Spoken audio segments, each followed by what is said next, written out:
Agora sim.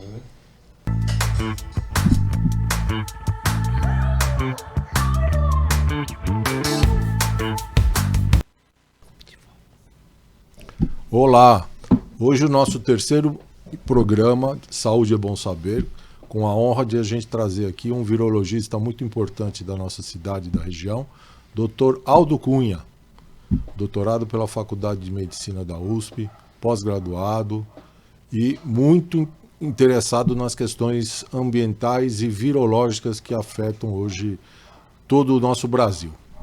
Aldo, bem-vindo. Conte para nós aí as suas atividades recentes em relação à sua militância virológica. Militância virológica, gostei, Edmundo.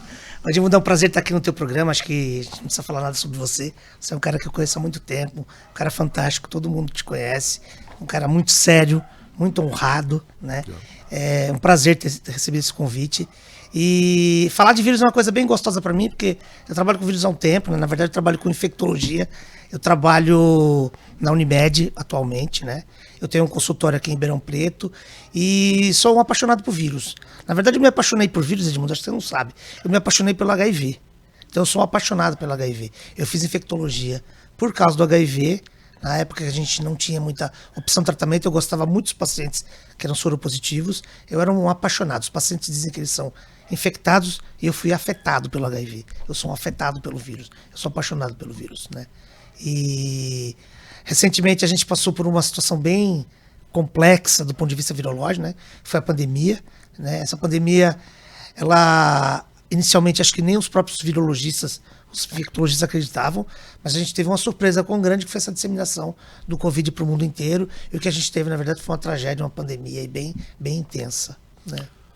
Antes da gente já passar para o mais contemporâneo, eu queria reviver uma situação aqui do HIV. Eu tive a chance de atender o paciente número 0 de Ribeirão Preto, que era uma pessoa ligada ao serviço público municipal. Ele era bibliotecário. E, obviamente, em 1981, parece, a gente já tinha as informações necessárias para a gente fazer o diagnóstico. Surgia nessa época uma teoria de que esse vírus era, de fato, um vírus que pertencia aos porcos e que, por uma questão peculiar de ir em Uganda fornecer material humano para construir um aeroporto em determinado lugar com haitiano, esse vírus acabou se disseminando primeiro do porco para o haitiano, que foi para a África, e depois chegando no Haiti. Do Haiti, chegou facilmente nos Estados Unidos. Essa teoria é, de fato, uma mentira ou é uma coisa que ainda é permitida, cientificamente aceitada? Não. Na verdade, acho que não dá para falar sobre nesse aspecto, não. O que a gente sabe mais ou menos que existem alguns vírus, na verdade, que infectam animais. Então a gente sabe que existe o CIV, que é o do símio, que é do macaco. Existe o FIV, que é do felino. E existe o humano. A gente acredita que houve uma adaptação do vírus do macaco para o ser humano. E essa adaptação fez com que a gente tivesse disseminação homem-homem, né? A teoria mais aceita é essa.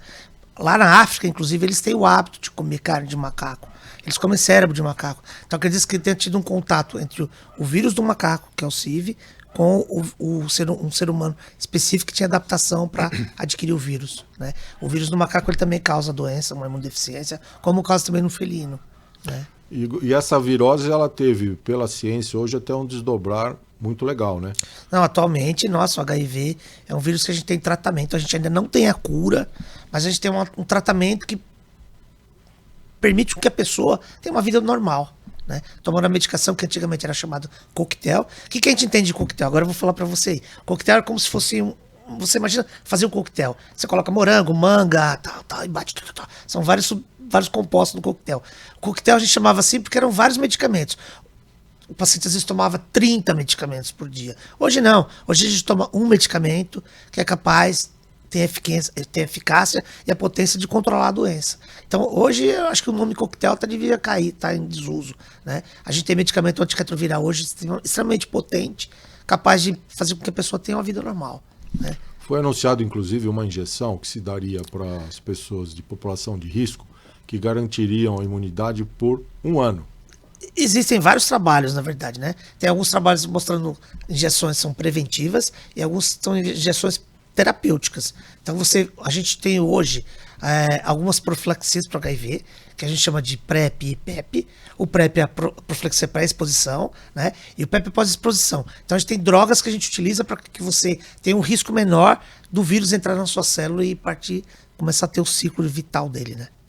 E as pessoas que foram tratadas, na sua maioria, com esse atual esquema, eles têm se dado bem, não é isso? Nossa, os pacientes têm Eu tenho pacientes de 30 anos que estão em segmento. Na época, quando eu era residente, eu estou fazendo 30 anos de formado agora, né?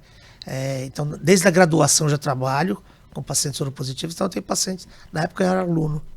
De verdade. Então, ótimos. Depois do HIV, para atazanar a humanidade, veio a Covid.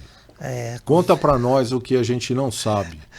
A Covid, na verdade, eu acho que o que a gente não sabe é assim, algumas coisas que a gente está, assim, a Covid veio devastou, pegou o mundo inteiro de forma muito rápida, né? Até porque hoje a gente tem o avião, e o avião faz com que a pessoa saia de Xangai e vá para a Inglaterra em 14 horas. Isso faz com que o vírus tenha uma transferência da doença muito rápida e a disseminação muito rápida dessa forma.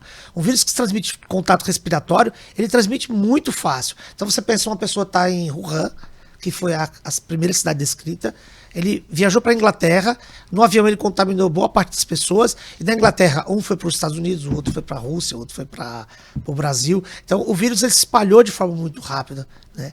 É até interessante falar, como eu estava comentando com você agora há pouco, a gente já teve algumas infecções de SARS-CoV, né, em comunidades pequenas. Então, a gente não colocou... O que a gente não imaginou nesse mecanismo de disseminação é o avião. Então, quando pega uma população pequena e está localizado ali, a gente não vai ter grande repercussão.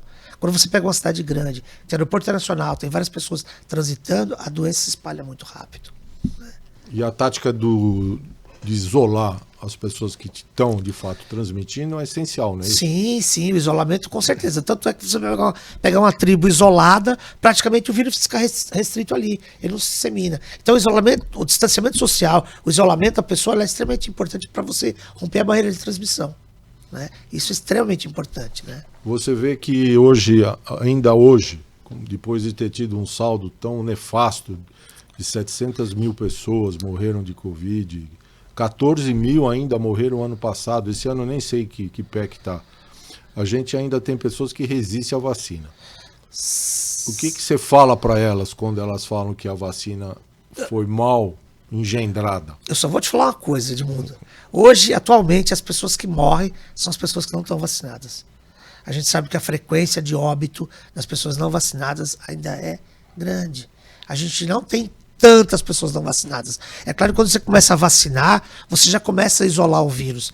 Então, quando você vacina a população em massa, os que não querem se vacinar estão se beneficiando indiretamente. Porque você está cercando a disseminação do vírus. Então, assim, as pessoas que não se vacinaram são as pessoas que têm risco de óbito, de doença mais grave. E você vê, né, que o medo que as pessoas acabaram acreditando, que é um medo mentiroso, é que a vacina tinha sido mal produzida.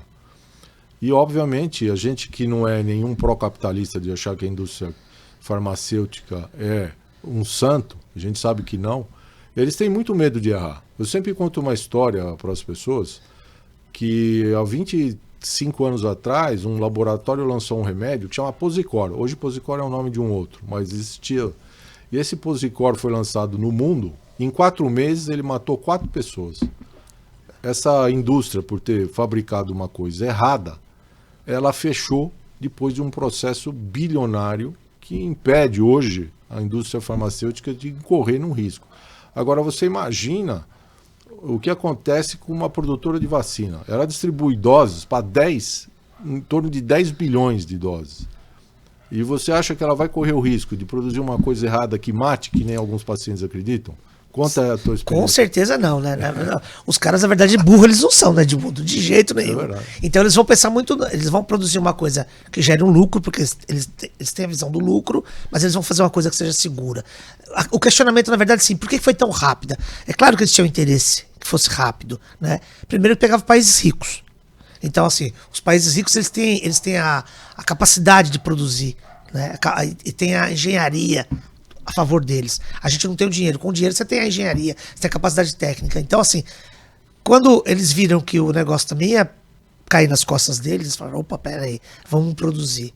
E a produção, ela sai rápida porque, assim, você tem um interesse mundial. Você tem vários laboratórios do mundo inteiro, várias cabeças pensando em produzir e fazer um medicamento eficaz para aquela... Você imagina você fazer um carro com 10 funcionários. Você vai levar um tempo muito maior. Mas coloca a fábrica inteira para fazer um carro. Meia hora. E foi o que aconteceu, né? Porque a previsão de mortes por Covid no mundo ia ser muito maior, né? Com certeza. Em torno de parece que de 50 milhões, e ficou em 5. Com certeza. E no Brasil não sei, né? Porque a gente vivia aquele governo do Plano Nacional de Destruição, e não só a crença da vacina, o ambiente, que você daqui a pouco podia nos esclarecer como é que ele interfere nessa doença viral, como que isso acabou sendo importante para a gente ter um saldo de mortes muito maior do que a gente tivesse participado de uma terceira guerra mundial. Não é possível uma doença matar 700 mil pessoas. Eu acho que tem uma coisa interessante aí a citar, Edmundo, que assim, o Brasil sempre foi um país que acreditou em vacina. A gente tem um Programa Nacional de Vacinação, Programa Nacional de Imunização muito bom, reconhecido internacionalmente. A gente tem know-how, tem capacidade de fazer vacina. O Brasil já tinha, na verdade, uma vacina produzida e por disputa política, né, na verdade, tinha-se um medo de que se lançasse a vacina, isso fosse favorecer algum grupo político. Então, teve uma certa resistência em cima disso, né? O Brasil podia ter exportado vacina. A Coronavac, que é a vacina brasileira, a gente já tinha vacina, na mão.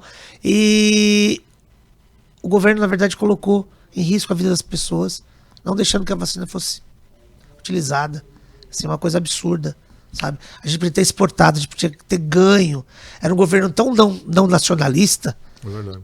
Não nacionalista total. Tanto que eles permitiram que o Brasil não crescesse, não desenvolvesse e não ganhasse. Então, assim, é um governo que se dizia patriota, um governo que se dizia família, e qual que era a tradição, acho que era isso, os 3 lemas dele. Então, assim, é piada, porque assim, família não tem. Nenhum dos líderes dele tem família, parece. Porque você vai ver que, assim, é um exemplo de família, né? É casa separa, casa separa, casa separa. Entendeu? Pátria tá longe, que eles andam com a bandeira dos Estados Unidos e de Israel. Né? E eles falam que assim, ó, eu sou Israel, eu sou cristão. Cara, o judeu, ele não acredita em Cristo. Ele não acredita, Cristo não chegou para o judeu ainda. Ele vai chegar ainda. Então, assim, é cheio de contradição, é cheio de mentira, é cheio de enganação. Eu não sei como é que as pessoas entraram nessa, entendeu? É uma coisa absurda. Mas a mentira, não a fake news, que a fake news é estrangeira, palavra linda. Fake news é lindo. Mas a mentira, como a gente fala no bom português, ela é uma coisa muito forte. Porque ela vem uma vez, vem 2, vem 3, 4, 5, 6, e ela passa a ser uma verdade. A mentira passa a ser uma verdade. Quando você vai recebendo mensagem o tempo inteiro, ela vai começando a te convencer que aquela mentira é uma verdade. Verdade. Deixa eu te falar, em relação às vacinas ainda, a gente teve a oferta para a nossa vacinação, atrasadamente, mas conseguimos vacinar, estamos vivos, acho que por causa disso. A vacina comum, que sempre tinha um método de vacinação, que era instigar o teu sistema imunológico a superar uma proteína que era confundida com a da bactéria, e a vacina de RNA, que era da Pfizer, que hoje, inclusive, a gente tem outras táticas vacinais que usam essa mesma tecnologia. Você vê aí uma mudança importante tecnológica, algum ganho? Sim, eu acho que a gente, na verdade, assim, as vacinas de RNA, de DNA, já existiam. Quando eu estava fazendo pós-graduação, o laboratório da frente ao meu já trabalhava com vacina de DNA para tratamento de micobactéria. Não para tratamento profilático, sim terapêutico. Então, assim, a gente já tinha capacidade de desenvolver vacinas para DNA, para RNA, né? Então, assim, claro que o Covid deu um up, né? Fez com que isso desenvolvesse de forma mais rápida. Você teve um aumento muito mais rápido no ganho da tecnologia, né? Eu acho que isso foi uma coisa bem interessante. Isso conseguiu replicar a produção por ser uma vacina mais elaborada ou não? A gente já tinha a capacidade de desenvolver a vacina, né? Mas eu acho que mais que isso, eu acho que isso vai permitir que a gente consiga utilizar essa forma de vacina em outras patologias. Acho que isso é interessante, né? Talvez outras infecções virais, talvez infecções bacterianas, a gente consiga utilizar a mesma metodologia científica, né, que é as vacinas de RNA, de material genético, para você conseguir induzir resposta imunológica para que você combata aquela patologia. Acho que esse é o grande lance. O que você tem a falar quando você se depara com os pacientes que tomam ivermectina e cloroquina? O que você consegue falar para eles? Na verdade, assim, eu fico um pouco triste, né? Porque a pessoa passa a acreditar numa coisa que é mentira. Então, assim, a gente já sabe que a ivermectina, ela não funciona, na verdade, para o Covid. A gente sabe que a ivermectina não funciona para dengue. Eles espalharam para você utilizar a ivermectina para dengue. Então, assim, se você pegar gasolina e jogar o vírus dentro da gasolina, ele vai morrer. Isso não significa que você pode usar a gasolina como tratamento.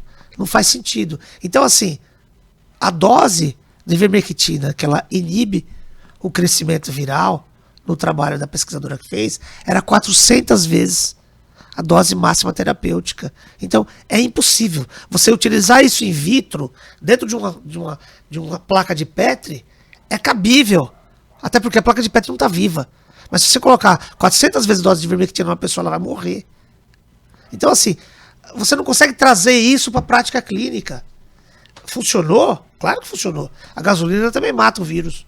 Se você botar fogo, mais ainda. Exato. Só que você vai matar a pessoa como um efeito colateral, né? Vamos chamar assim. Então, assim, é difícil. É difícil você explicar isso para uma pessoa, entendeu? Que ela não consegue entender. Que você fala, na verdade, de estatística. Você fala de números, de probabilidade.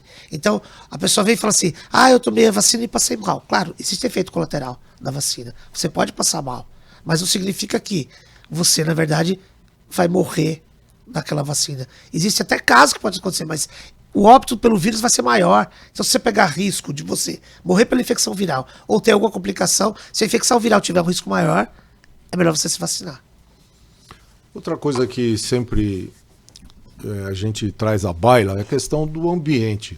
Como é que o ambiente pode interferir, já que a gente tem hoje as estações completamente mal ajambradas por conta de que teve um desequilíbrio maluco no nosso meio, por conta da maneira absurda de produzir as coisas. Como é que isso chegou na infectologia? O que você tá vendo? Não tenho dúvida que isso afetou a gente diretamente, né? Afeta tanto a própria ecologia do nosso meio ambiente, isso afeta com doenças transmitidas por vírus via mosquito. Então a gente sabe que com o aquecimento global você vai ter uma disseminação maior de mosquito, e o mosquito carregando o vírus ele vai transmitir para mais pessoas. Então a gente tem dengue hoje de São Paulo até o Paraguai, do Rio Grande do Norte, Ceará, até o Rio Grande do Sul, Uruguai e Argentina. Então, assim, o aquecimento global está mudando isso, né? O aquecimento global está disseminando o vírus. O vírus, na verdade, já chegou no sul dos Estados Unidos. Daí, talvez a gente tenha tido a vacina para dengue, que é a dengue vax que veio agora. A gente já vinha estudando vacina, mas é aquele lance, né, de mudou. Enquanto não afeta o país rico, eles não produzem. Começou a afetá-los, vamos produzir, porque vai respingar na gente a vacina, a doença, né? Então vamos fazer a vacina pra gente aqui também. E vamos, de repente, até testar lá, entendeu? Porque eles, claro que eles vão testar na gente, porque eles têm muita gente para ser testado aqui. Sabe a eficácia, vamos usar na gente também, entendeu? Eles não são burros. Eles nunca vão testar um negócio que não vai funcionar. É óbvio. Não vende. Não vende. E eles querem lucro também, né? Agora, o que assusta, a gente estava vendo a possibilidade de usar a tecnologia RNA das vacinas, por exemplo, para tratar uma possível herpes zoster, que é uma doença muito grave das pessoas da terceira idade. E, ao mesmo tempo, começou a se ventilar a possibilidade de usar a vacina para o vírus sincicial pulmonar, que é aquele que os velhos e os recém-nascidos acabam tendo com uma grande dificuldade de cura. O que você acha disso? Eu acho que essa tecnologia, na verdade, é bem interessante. A vacina da dengue, teve uma vacina da dengue que era bem legal. Você pegava o vírus da febre amarela, você inseria o genoma do vírus da dengue no vírus da febre amarela. E você fazia uma vacina para dengue usando a vacina da febre amarela. né, que a gente tem há muito tempo. Então, essas tecnologias são bem legais. Você consegue, na verdade, trabalhar o que você tem, alterar e fazer a vacina em cima daquilo que você já conhece. Né? A gente vai conseguir fazer vacina porque você quiser, Edmundo. De infecção viral, de agente transmissível por bactéria, fungo. Né? Quando o agente ele é muito grande, é um pouco mais complexo. Mas mesmo para protozoário, eu vou te falar, para malária também dá para fazer. Impressionante. Inclusive, eu ouvi dizer, e parece que já existe, a possibilidade de você botar o antígeno na comida. Eu não li ainda sobre isso, eu não vi, pra te falar a verdade. Mas assim, eu acho que você consegue, na verdade, estimular de várias formas. Oral, como se fosse a vacina da polio, né? Tem a oral. Mas depende muito, né?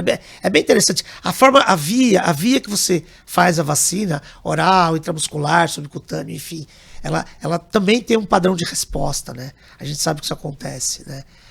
Mas a vacina é uma coisa bem bonita, bem interessante, mas a gente não pode acreditar em mentiras.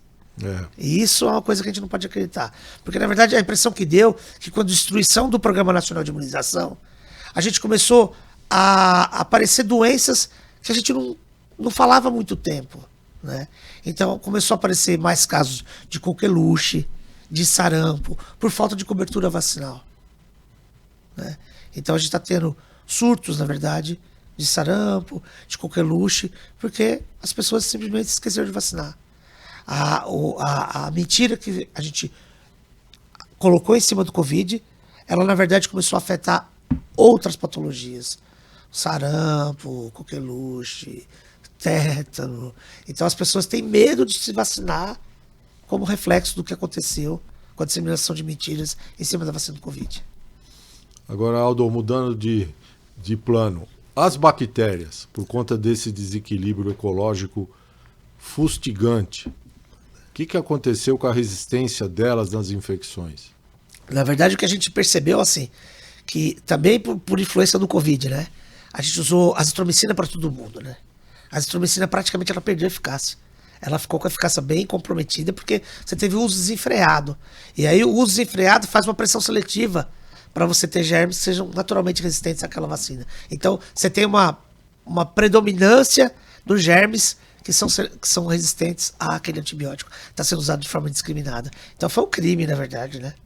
A gente pode falar que do ponto de vista de ecologia viral, ou ecologia bacteriana, ou ecologia da própria manifestação da doença, foi um crime ter usado azitromicina e vermectina. Você está queimando o cartucho, utilizando uma droga que, na verdade, vai ficar resistente facilmente por causa do indiscriminado. E você tem visto essa resistência crescente quando você consulta esses infectados? Ainda a gente está vendo, né? Ontem mesmo eu atendi uma paciente que ela me implorou, por favor, doutor, me passa esse antibiótico. Eu falei, minha filha, você está com Covid. Não tem antibiótico para Covid. Covid é vírus, antibiótico funciona para bactéria. O que você pode ter é, posteriormente, você pode ter uma infecção associada à tua infecção viral. Aí sim a gente precisa entrar com antibiótico. Mas isso é uma coisa que a gente não consegue prever. A gente tem que acompanhar e ver como você vai evoluir. Se você tiver essa complicação, vamos tratar. Aí sim tem indicação de antibiótico. Caso contrário, não. E Aldo, como é que você vê o nosso futuro? Não só virológico, bacteriano, mas social. O que você enxerga para o nosso país? Eu vejo que o futuro do nosso país, assim, ele tem que estar na trilha, no caminho da educação. Eu acho que a educação é o único caminho que a gente vai conseguir chegar no sucesso. Então, com a educação hoje você vai respeitar o meio ambiente, com a educação você vai respeitar as pessoas, com a educação você vai ter massa crítica para pensar naquilo que estão te falando. Se você não tiver educação, se você não tiver conhecimento, você embarca numa história que de fato ela é mentirosa. E isso, para aquele grupo que está inventando, com certeza ele vai ter um ganho. Porque ninguém faz uma coisa à toa. Ele pensa em algum lucro para ele. Eu não tenho dúvida disso. O capitalismo ele é assim. O capitalismo ele é meio cruel. A pessoa não faz uma coisa à toa, ela sempre visa lucro.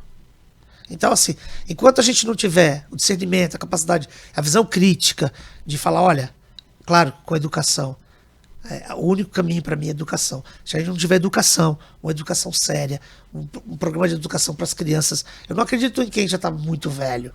porque não tem mais como você mudar. Mas as pessoas novas que estão em fase de crescimento, elas têm que ter educação para ter discernimento, massa crítica, para você questionar. Se não fossem os questionamentos, a gente não estava onde a gente está hoje. A gente tem que estar questionando, né? E questionar é uma coisa salutar, muito boa.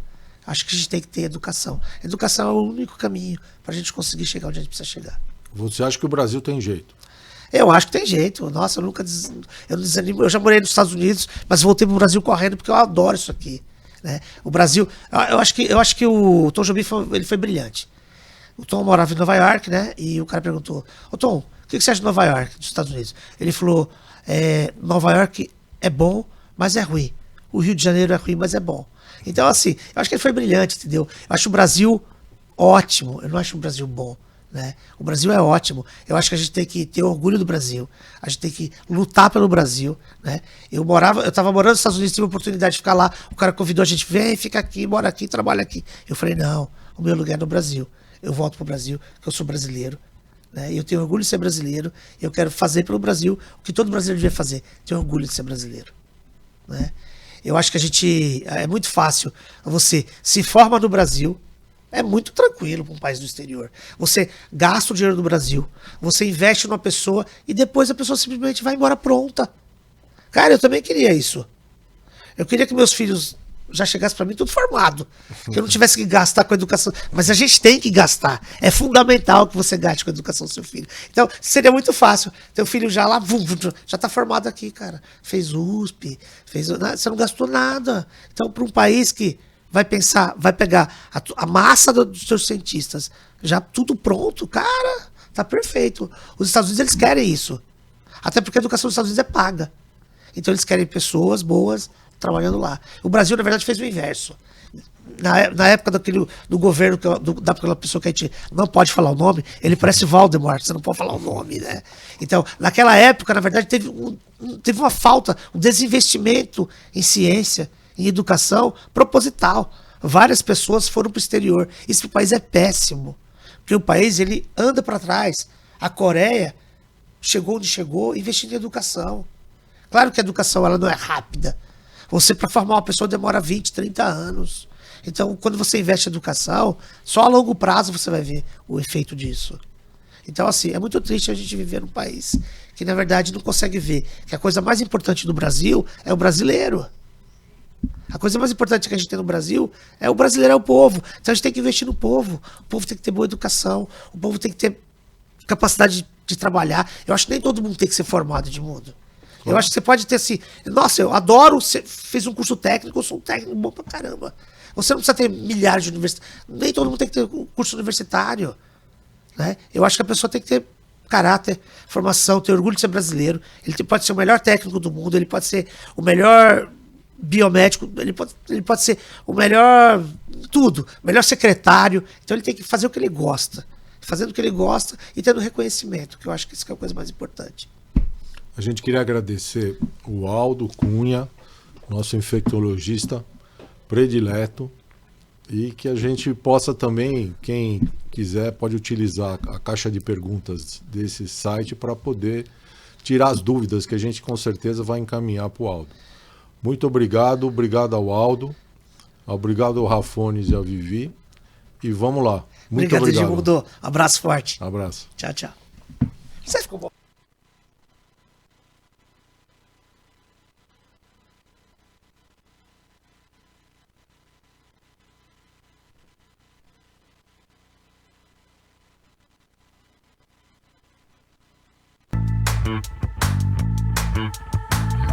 Thank you.